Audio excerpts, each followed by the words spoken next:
UC Radio, la emisora de la otra juventud.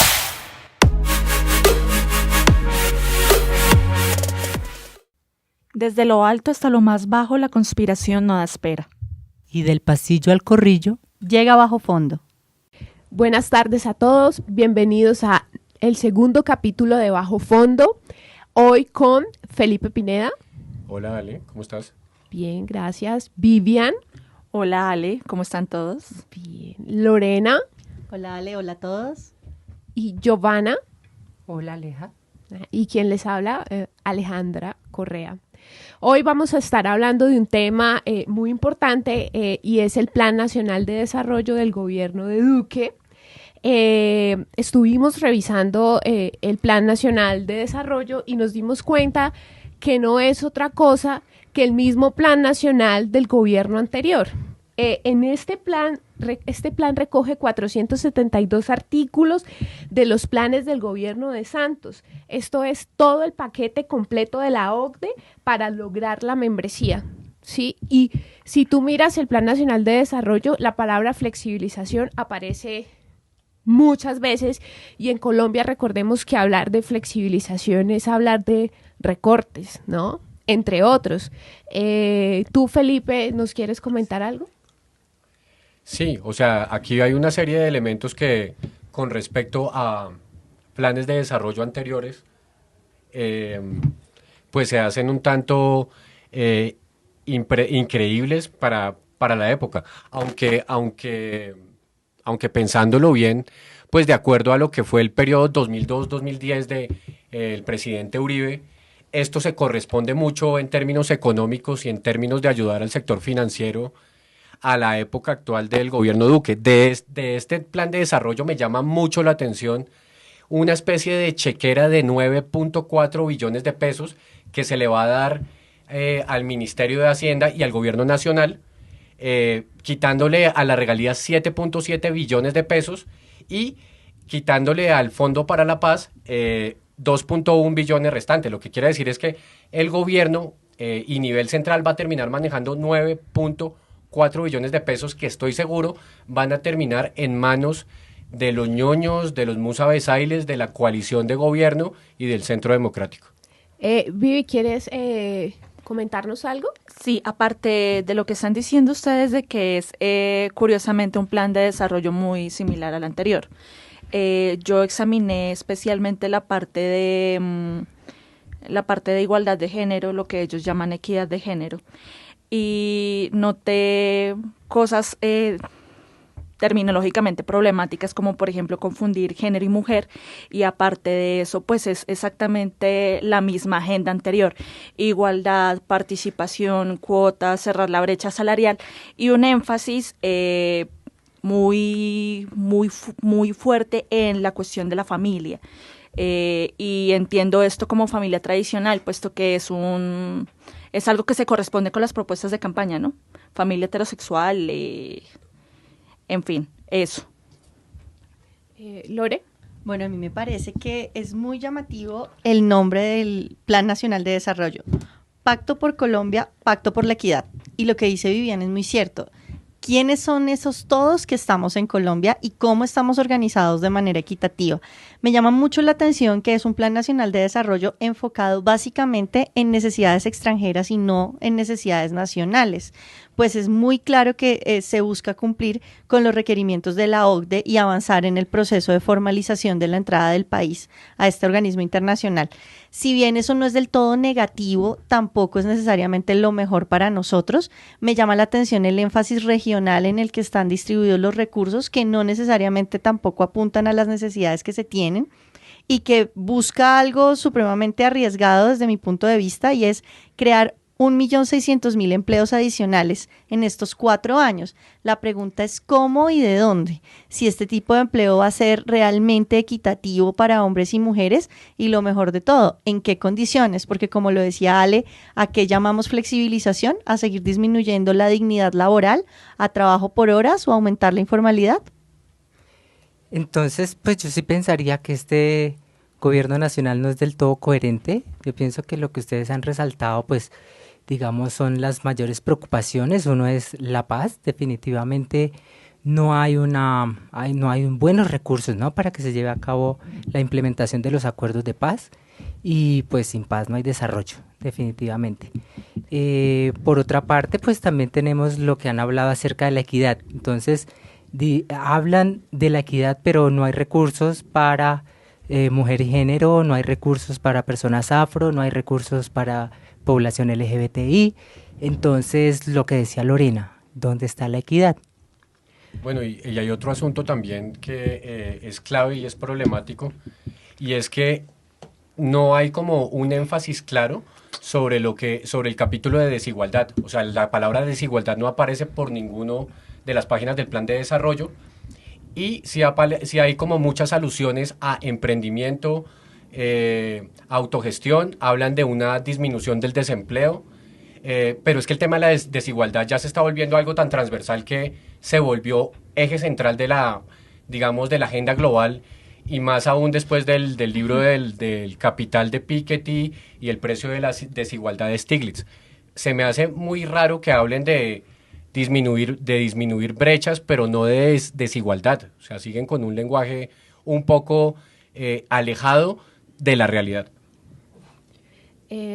Para complementar lo que dice Felipe, si bien pareciera que el tema de la membresía de la OCDE implica someter todavía más a Colombia en políticas de subdesarrollo, porque no hay un desarrollo agrario dentro del Plan Nacional de Desarrollo, no hay un desarrollo industrial, seguimos consolidándonos como una fuente de materias primas para los países que sí se desarrollan a partir de las materias primas que países como Colombia les provee. Otro punto importante a resaltar es el golpe a la salud, ¿no? Se van a recortar 4.1 billón de pesos al régimen subsidiado. Esto, traducido, significa una precarización para los estratos más bajos en términos de la atención médica, que ya de por sí es bastante compleja, bastante problemática. Básicamente, todos los planteamientos todas las garantías que tenían las personas con estos subsidios de tener un ingreso a las EPS, pues desaparecería en proporciones importantes.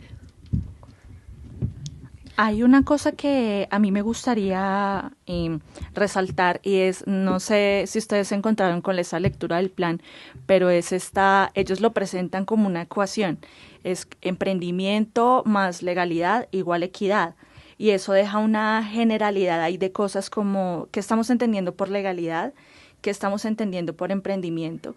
Esta cuestión de la legalidad a mí me remite a esas huellas del pasado, por allá 2002, 2000, periodo de Uribe, y como esta huella de la política de seguridad democrática que también iba muy encajada con esto de la legalidad. Eso me causó mucha curiosidad y me gustaría hablarlo con ustedes también, como también que hay algo que noto en el plan y que también hace mucha reminiscencia al plan anterior, y es que a pesar de las 1.160 páginas que creo que tiene, es un plan que es muy genérico. Es demasiado genérico. Entonces habla de cosas como la desigualdad en sí, pero no la problematiza, no la aterriza, el emprendimiento por el emprendimiento, la equidad por la equidad, y eso nos deja una serie de cosas. Cuando hablaba lo de género, por ejemplo, es como, por género podemos entender muchas cosas y mujeres también. ¿Qué tipo de género y qué tipo de mujeres estamos entendiendo? ¿Qué pasa con las poblaciones LGBTI? A pesar de tener un capítulo enfocado en indígenas, afros y rom, ¿por qué no están esas articulaciones que nos permiten entender políticas para mujeres indígenas y mujeres afro ahí? Me parece que sigue siendo un plan muy genérico, y en eso el diablo se esconde en los detalles. Y bueno, Vivi, dos cositas. Entonces, la primera es lo que hablas del emprendimiento, es decir, para que el Plan Nacional de Desarrollo realmente tenga ese efecto que dicen con el emprendimiento. De nuevo menciono que debería haber coherencia en el gobierno nacional, es decir, hay un proyecto en el Congreso que cursa acerca de que se les pague a 30 días a los emprendedores, porque actualmente reciben el dinero a los 60 o 90 días, y ha habido una gran resistencia y los lobistas han trabajado como para que no se apruebe. Entonces, ahí vuelve y juega. Entonces, ¿cómo pretenden que haya emprendimiento en Colombia? Quisiera agregar una cosita de pronto que no hemos mencionado, y es la parte de necesitamos, o sea, llama mucho la atención la parte donde dice que en el último año de gobierno pueden aprobar las vigencias futuras, perdón. Entonces, a mí realmente me preocupa mucho cuál es la intención y por qué quieren dejar asegurado, digamos, que la plata del siguiente, pues como tener certeza que lo que están haciendo es lo correcto y que pueden hacer uso de ese dinero, pues, del dinero público. Hay algo que me causa mucha curiosidad y va de la mano con lo que yo y Vivian decía, y es que dentro de las 10 metas que el DNP, el Departamento Nacional de Planeación, menciona con este Plan Nacional de Desarrollo, hay 3 que me parecen supremamente complejas de entender. Busca que las metas de emprendimiento se reduzcan el 50% de la tasa de informalidad laboral. ¿Cómo se logra? O sea, no podemos tampoco pretender que los emprendedores abastezcan las necesidades laborales del país y en qué condiciones. Te voy a interrumpir, parece que echándole cloro a las empanadas. Eso debe ser, sí, o posiblemente levantando multas a los vendedores ambulantes en cualquier zona del país. Eso me parece que es ilógico, no podemos dejar que la economía dependa 100% de las acciones de emprendimiento particulares, me parece peligrosísimo. Hay algo que todavía me parece aún más complejo de entender, el pacto por la legalidad. ¿Pacto con quiénes y para qué? Entonces, ¿quiénes estarán ahí actuando para que se defina lo legal? A mí eso me indica pues un cierto recondicionamiento de lo que entendemos por justicia. Busco una justicia transparente, una seguridad efectiva para todos, lo que me suena a seguridad democrática reloaded. Y aparte de eso, busca también la disminución frontal de los delitos y de las economías ilegales. Pero curiosamente no se habla de narcotráfico y de planes realmente efectivos para la disminución de este problema que es uno de los más grandes del país. Y la última que me parece deliciosa para que la entendamos, la formulación de la Política Nacional de Convivencia y Seguridad Ciudadana. Si bien ha sido problemático el nuevo Código de Policía, no me quiero imaginar qué pretende hacer el gobierno Duque con esta Política Nacional de Convivencia y Seguridad. Además que no son claros, es decir, botan una serie de frases que la dejan como a interpretación del ciudadano y a partir de eso se puede desarrollar cualquier cosa.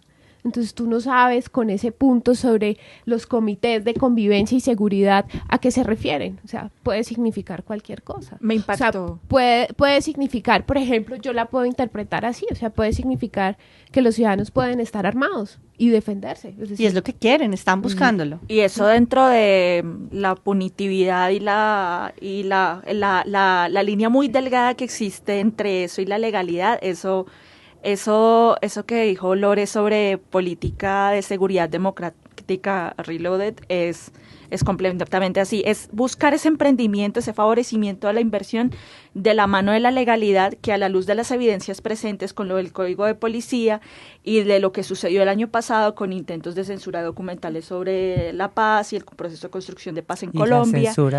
La censura a Santiago Rivas también. Exactamente. Entonces por ahí parte ya de Juan vamos. Pablo Vieri. Ajá, exactamente. Ahí ya estamos entendiendo que legalidad tal vez no es sino punitividad.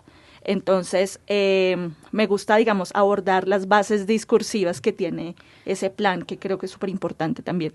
Sí, que es un plan colmado además de eufemismos, pero bueno, entrando en el terreno de los eufemismos, no podíamos dejar por fuera a los Peñalosatuns, porque el tema Bogotá es clave, o sea, y todas las peñalosadas van a estar totalmente subsidiadas, o sea, 118.4 billones de pesos en 4 años, o sea, la región que más dinero va a recibir, al margen de que la región andina todavía más siga siendo la que más recibe. Y otro tema que dentro de eso que me llama la atención es el presupuesto para la altillanura, o sea, Baupés y Guainía, se aumenta exponencialmente, o sea, van por el cambio del uso de la tierra, la ley Sidres y la agricultura extensiva. Y volviendo al tema de Bogotá, lo que me llama la atención mucho es cómo van a dejar amarradas una serie de obras que deja Enrique Peñalosa en materia de infraestructura, como la ALO Sur, como fases 2 y 3 de Transmilenio hasta llegar a Soacha, y el adefesio del metro elevado, que creo que le hemos dedicado más de un programa acá, y la descontaminación del río Bogotá, incluidas 2 petares, 2 plantas de tratamientos de aguas residuales, que a la luz de los hechos queremos ver si en lo presupuestal y en la ejecución quedan muy bien planeadas o se vuelve otro detrimento patrimonial. Ahí queda a la luz también otro eufemismo que es central en ese plan de desarrollo y es la noción de pacto. Cuando investigué en la página del Departamento Nacional de Planeación, dicen la idea de pacto busca que el plan se implemente y se ejecute de manera permanente, duradera. Y me llamó la atención la articulación de pactos temáticos y pactos regionales. Entonces, eso me parece muy interesante en tanto resaltas la continuidad de obras del proyecto personal y político de Peñalosa. Pero si tú lo ves, el pacto es entre quiénes. A mí sí me sigue cuestionando quiénes estamos en ese pacto y quiénes nos quedamos por fuera. Personalmente me quedo por fuera, por decisión Nos quedamos por y fuera. por convicción. Pero el asunto es, en las regiones, ¿quién va a estar en el pacto? ¿Quién va a estar en la periferia? ¿Quién va a estar, por ejemplo, en Nariño en estos momentos con el gran problema de narcotráfico que tienen? ¿Quién va a estar en Chocó atendiendo la crisis invernal que estamos enfrentando? Putumayo. ¿Quién va a estar en Putumayo con los incendios de esta semana? Es decir, ese pacto regional, pues a mí me suena al pacto entre los de siempre, entre las facciones políticas de las regiones con una muy buena tajada, así no lo quiera reconocer el gobierno Duque, de mermelada, y de mermelada que están poniendo en el Plan Nacional de Desarrollo al mejor postor. Pacto Aparte, es. si a Y- eso le sumamos... O sea, y lo puntual es que también seguimos como en la economía de la minería, ¿no? O sea, los países de Latinoamérica parecen estar pues consagrados a que su economía debe ser la materia prima. Y dentro del Plan Nacional de Desarrollo expone la Contraloría la ley que establecía los límites de los páramos, quedaría derogada, ¿sí? Es decir, quedaría derogada y lo peor, o sea, al eliminar la ley, los páramos no tendrían como un punto límite para la exploración de recursos, de materias primas, de recursos fósiles, por lo que ir tú a hacer estudios en un páramo, pues quedaría absolutamente resuelto, es decir, quedaría absolutamente acordado, se podría hacer, y en esta medida, como con este sistema donde las regalías ya no harían parte no serían regionales y demás, también la región perdería autoridad sobre la defensa de estos territorios, lo Y cual esos me parece, recursos. eso es muy grave. Pero entonces, como conclusión, yo diría que el principal eufemismo del Plan Nacional de Desarrollo es la equidad. Sí, claro, Sí, de acuerdo. Sin duda. Bueno, no sé si alguno de ustedes quiera como sacar una conclusión de alguno de los tantos puntos que hay en el Plan Nacional de Desarrollo, que seguimos pues con las mismas políticas neoliberales, favoreciendo las grandes industrias, quebrando la economía nacional. Este Plan Nacional de Desarrollo no es algo nuevo. En el gobierno de Santos ya se había implementado, el gobierno de Uribe también, Duque viene con lo mismo, y a mí me molesta es la hipocresía de estos gobiernos al plantearse que son la oposición al gobierno de Santos, cuando en los proyectos centrales e importantes para el desarrollo del país actúan confabulados. Es una mafia, o sea, estos gobiernos son una absoluta mafia. Yo quisiera cerrar con una pregunta a estos gobiernos que se plantean como oposición, y se la hago a este gobierno en particular, aunque ya se la he hecho a sectores de oposición como los afines a los de Gustavo Petro. Y la pregunta es, desde la campaña, cuando formularon sus propuestas, ¿qué han hecho? ¿En qué han avanzado ideológica y políticamente en términos de sus propuestas? Más bien comámonos una empanada, yo creo. A mí me Y parece. recordarle Felipe invita. a los petristas que Petro votó la OCDE, y miren, el resultado es este Plan Nacional de Desarrollo, que es el Plan Nacional de Subdesarrollo. Exacto, entonces extendamos esa pregunta también, es desde campaña, ¿qué han hecho? Porque uno, por ejemplo, mira en el caso particular de este plan de desarrollo, y es una réplica muy grande del plan de desarrollo anterior, ¿en qué avanzaron? Y realmente, si lo contrasto con las propuestas del gobierno de Duque que tuve la oportunidad de evaluar, en nada. Nos escribe Gilla Chef y dice que el neoposextractivismo de neoderecha no es derecha. Yo quiero hacer una última preguntita. Quisiera preguntarle a César Gaviria porque hasta la semana pasada se le ocurrió hacer una revisión del Plan Nacional de Desarrollo y sentar una postura de oposición desde el Partido Liberal. ¿Desde cuál Partido Liberal y a qué se opone cuando oficialmente apoyó a Duque? La esposa está en Egipto disfrutando del Cairo y de las pirámides. Y lo otro es que es lo Delicioso. liberal del Partido Liberal. Los egipcios son guapos. Sí, mucho. Próximamente ¿No, un programa Joa? de farándula. Sí, nos vemos. No, John Plus Ultra con ella. porque no te acordabas de mi nombre, entonces lo hice con intención. Bueno, entonces Joana, estamos- cuéntanos ¿Qué? tu cierre, ¿no? Nada. Tu conclusión. cierre, tu broche. Chao. No, gracias por escucharnos y nos vemos a la próxima. Chao, Chao. chao. Chao.